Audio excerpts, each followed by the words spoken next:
वटुर्वागेहि वा यतिरपि जटी वा तदितरो नरो वा यः कश्चित् भवतु भवकिं तेन भवति।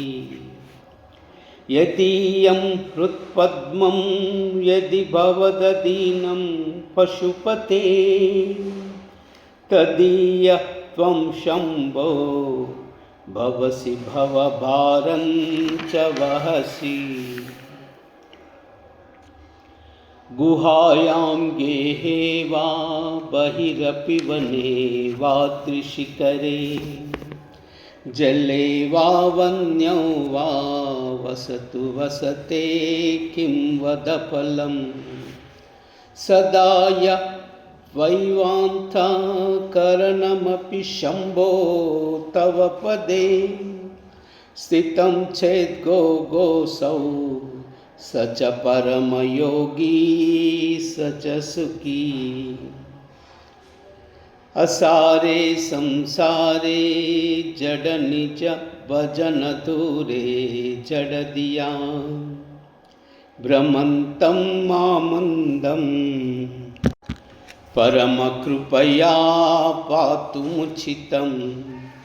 मदन्या को दीना तव कृपण रक्षाति निपुणः त्वदन्यः को वा मे त्रिजगति शरण्ये पशुपते।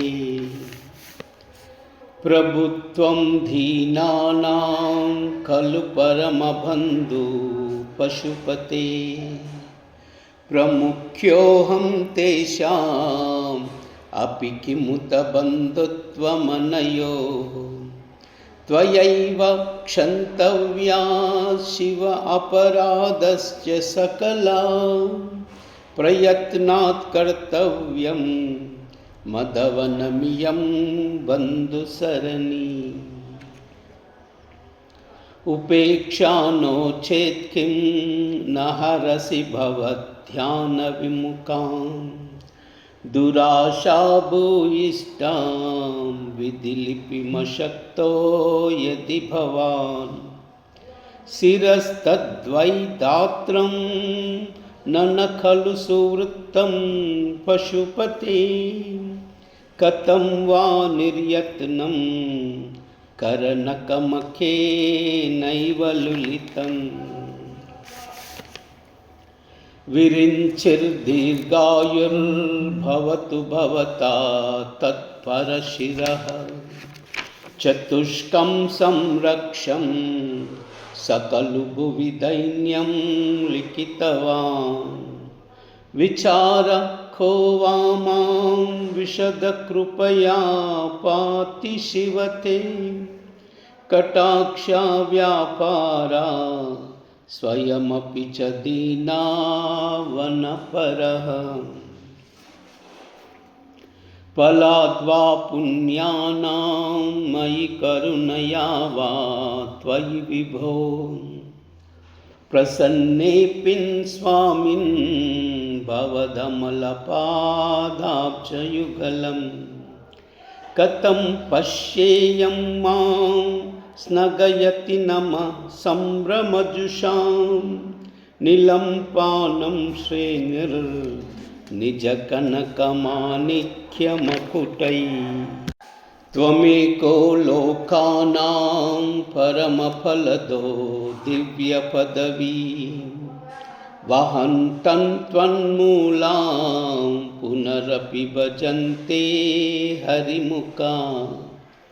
कियद्वा दाक्षिण्यं तव शिवमदाशा च कियती कदा वा मद्रक्षां वहसि करुणापूरितदृशा।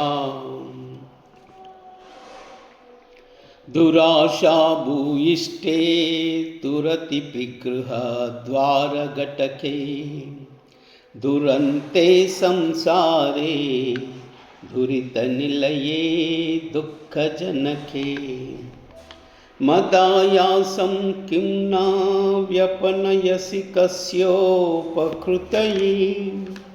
त्वदेयं प्रीतिश्चे तव शिव कृतार्थ खलु वयं सदा मोहाटव्यां चरति युवतीनां